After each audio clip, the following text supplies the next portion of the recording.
Assalamualaikum warahmatullahi wabarakatuh. Perkenalkan, nama saya Muhammad Cedar Bisri, NIM 05171047 dari kelompok B3. Jadi pada kesempatan kali ini saya akan menjelaskan simulasi dari proses sintesis metil asetat menggunakan aspen. Jadi hal pertama yang kita lakukan sebelum melakukan simulasi itu menentukan komponen-komponen penyusun reaksinya. Jadi mulai raw material, produk, dan byproduct. Nah, di sini raw materialnya yaitu metanol dan asetik acid. Cara mencarinya hanya perlu mengklik Find, kemudian mengetikkan senyawa yang diperlukan, metanol. Kemudian Find Now. Nah, ini merupakan hasil dari beberapa komponen setelah mencari komponen metanol. Di sini kalian bisa mencari larutan metanol yang kalian pilih sebagai raw material. Nah, ini. Kemudian selanjutnya add select compounds. Begitu juga untuk komponen lainnya. Setelah semua komponen telah didapatkan, lanjut menuju ke metode. Nah, di sini metode base method yang kami gunakan itu yaitu NRTL. Kenapa menggunakan NRTL? Karena base method NRTL itu yang paling umum dan mudah digunakan. Setelah base method selesai ditentukan, menuju estimasi.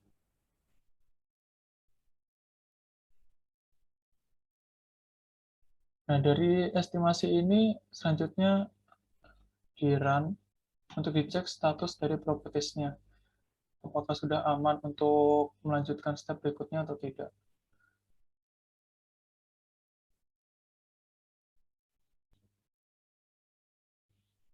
Setelah proses run selesai, akan muncul seperti ini, result available. Nah, di sini kalian bisa cek status. Nah, apabila status tandanya itu sudah centang warna biru ini, berarti tandanya sudah aman untuk melanjutkan step selanjutnya. Kalau misalkan tandanya segitiga warna kuning, itu berarti masih ada yang error atau salah. Nah, setelah estimasi, lanjut menuju analisis. Analisis juga sama, di-run untuk dicek statusnya.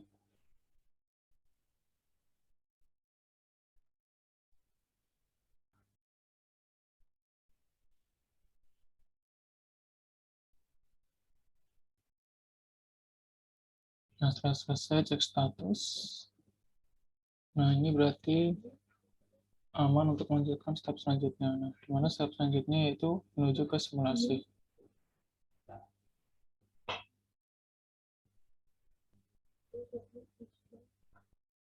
Nah, di sini merupakan PFD simulasi yang digunakan kelompok kami untuk melakukan sintesis metil asetat. Nah, di sini ada raw materialnya yaitu metanol dan asetik acid dalam fase liquid. Nah, di sini diperlukan untuk menginput beberapa data. Nah, untuk feed raw materialnya itu sendiri yang diperlukan itu suhu dari raw materialnya. Nah, di sini menggunakan suhu 25 derajat Celcius dengan tekanan atmosfer. Total flow basisnya menggunakan massa dan total flow rate-nya itu untuk metanol 1780,74 kg per jam. Nah, untuk aliran feed asetik acid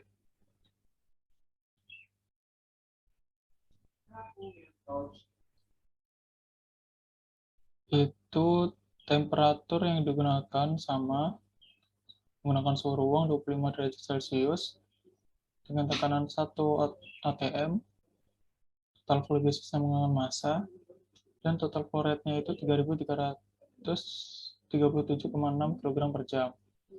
Nah, untuk total flow rate dari kedua raw material itu didapatkan dari asumsi produksi yang kita inginkan. Nah, di sini produksi yang kita inginkan yang ingin dihasilkan itu adalah metil asetat sebanyak 22.500 ton per tahun. Nah, dari situ bisa didapatkan raca masanya untuk mendapatkan hmm,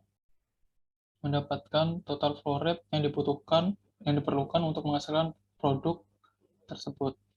Nah, di sini seperti yang saya sebut sebelumnya, untuk masa asetatnya itu membutuhkan 3.337,6 kg per jam, dan metanolnya itu membutuhkan sebanyak 1.780,74 kg per jam.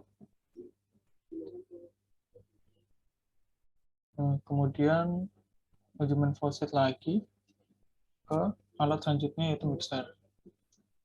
Nah, di mixer ini data yang perlu diinput yaitu tekanannya 1 atm masih, dan temperaturnya itu tidak berubah, yaitu masih 25 derajat Celcius.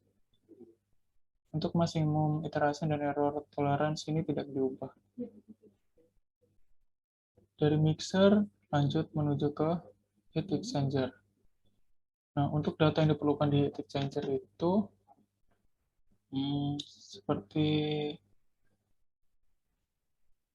calculation mode itu tetap didesain. Untuk model fidelity tidak diubah, shortcut dan shortcut flow direction itu juga tetap counter current. Nah, di sini yang diubah itu spesifikasinya, diubah ke hot stream outlet temperature. Dan value-nya itu berubah karena ingin menaikkan suhu. Nah, di sini suhu yang dinaikkan itu menjadi 50 derajat Celcius. Dan untuk minimum temperatur approach-nya itu tidak diubah, tetap 1 derajat Celcius. Nah, U method juga tidak diubah, tetap seperti ini. Setelah heat exchanger, outlet menuju ke heater. Data yang diperlukan di heater itu yaitu kenaikan temperatur yang diinginkan. Di sini temperatur yang diinginkan 70 derajat Celcius dan tekanannya masih sama 1 atm.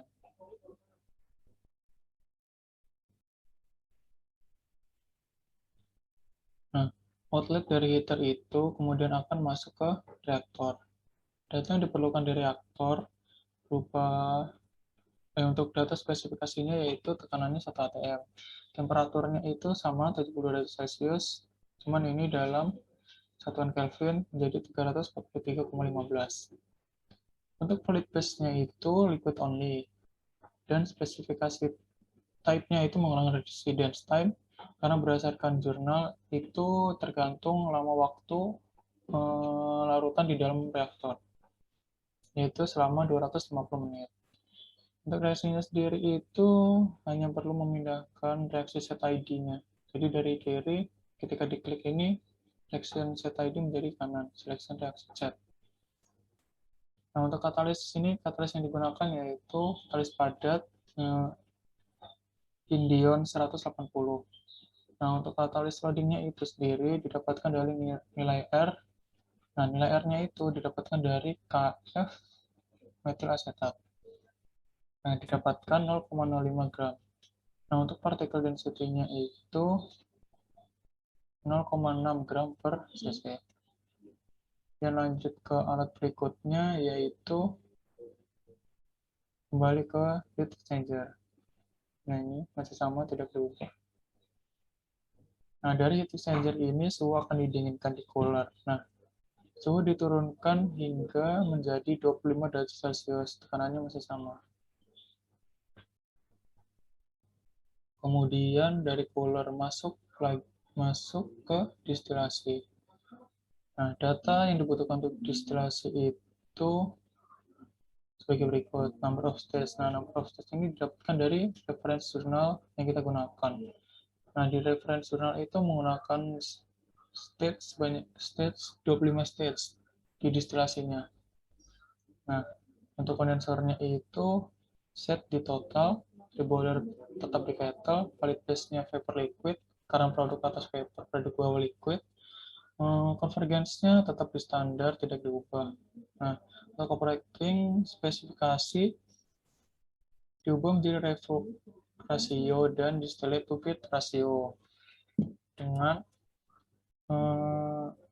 dengan satuan massa. Nah, di sini revoca rasionya itu 1,7 dan untuk distillate to feed rasionya itu 0,2. Nah, dalam simulasi ini produk bottomnya itu didistilasi lagi, jadi dilakukan distilasi kedua.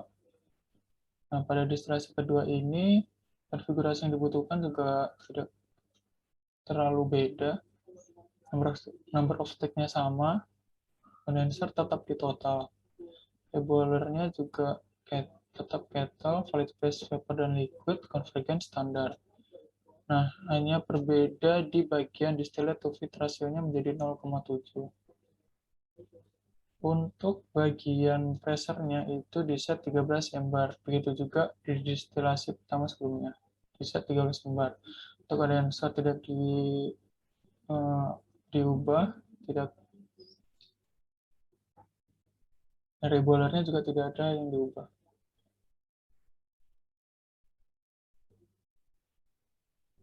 Nah, itu merupakan data yang perlu diinput pada beberapa alat. Nah, proses simulasi bisa di-run ketika semua data yang diperlukan itu telah diinput. Biasanya tiap alat akan ditandai dengan tanda centang biru yang menandakan bahwa input untuk alat tersebut sudah cukup untuk menjalankan simulasi ini. Nah, di sini semua alat sudah tercentang biru dan siap untuk di-run.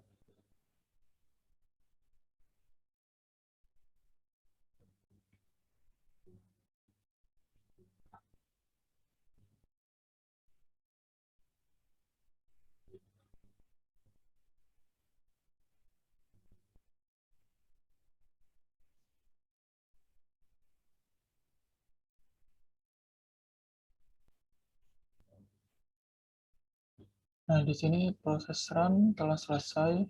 Nah, bisa dicek statusnya. Nah, di sini statusnya tanda centang biru. Berarti tidak ada error pada tiap alat. Untuk mengecek result dari simulasi tersebut bisa melalui salah satu stream. Misal pada stream asetik AC. Result, kemudian pilih mana yang mau dilihat, misal mana yang mau dilihat yaitu over rate distilasi pertama dan bottom rate distilasi kedua. Distilasi pertama juga. Nah, di sini itu didapatkan jumlah total produknya itu sebanyak 1023,67 kg per jam untuk produk atasnya. Dan produk bawah pada distilasi pertama ini didapatkan total produk 4094,67 kg per jam. Di mana persentase untuk kandungan larutan pada produk tersebut itu dapat dilihat di mass fraction. Nah, untuk produk atas pada distilasi 1 itu mengandung metil asetat sebanyak 98%. Nah, untuk bottom itu sendiri mengandung metil asetat sebanyak 58%, asam asetat 14%, metanol 7,4%, dan air sebanyak 19%. Nah, di sini karena produk atasnya yaitu metil asetat sebanyak 98% dan tidak ada yang bisa dipisahkan lagi, jadi produk atas tidak perlu didistilasi lagi. Berbeda dengan persentase pada bottom. Nah, di sini kandungan larutan tersebut masih bisa distilasi lagi, dimurnikan lagi untuk didapatkan metil asetatnya lagi. Metil asetat. Nah, hasil bottom masuk lagi menuju distilasi kedua. Lagi distilasi kedua, di mana hasilnya untuk produk atas dari distilasi kedua dan produk bawah dari distilasi kedua sebagai berikut. Untuk produk atasnya itu didapatkan total produk dalam kilogram per jamnya itu 2.866,27 dan produk bawahnya itu 1228,4. Dengan kandungan masing-masing larutan itu metilasetat, untuk kandungan pada produk atas itu mengandung metilasetat sebanyak 82%, 82,88%, terus metanol sebanyak 10,63%, asam asetat sebanyak 1,96%, dan air sebanyak 4,5%. Sedangkan untuk bottom bawahnya itu kandungan metilasetat dan metanolnya itu sangat sedikit. Jadi yang dapat dituliskan itu asam asetat sebanyak 43,91% dan air sebanyak 56,1%. Nah, di sini karena metilasetat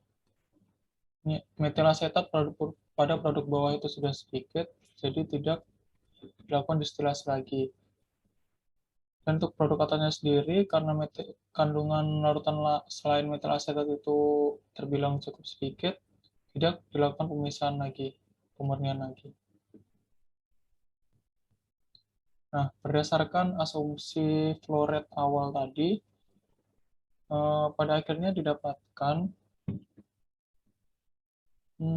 produk metilasetat ketika dikonversikan ke ton per tahun itu kurang lebih sebanyak 20.000 ton per tahun. Jadi sebanyak 82,88% dari 2.866,27 didapatkan 2.375,78 kg per jam dikonversikan menjadi ton per tahun. Nah, produk ini ditambahkan dengan produk metilasetat yang ada di produk atas distilasi pertama, di mana di sini metil asetatnya itu diperoleh sebanyak 98% dari total produk atasnya, total jumlah produk atasnya. Nah, di mana total jumlah produk atasnya itu 1023,67 kg per jam. Sebanyak 98%-nya itu yaitu 1006,42 kg per jam. Nah, ini ditambahkan dengan produk atas distilasi kedua tadi dan dikonversikan ke ton, di mana didapatkan total metilasetat itu menjadi 30.000 ton per tahun.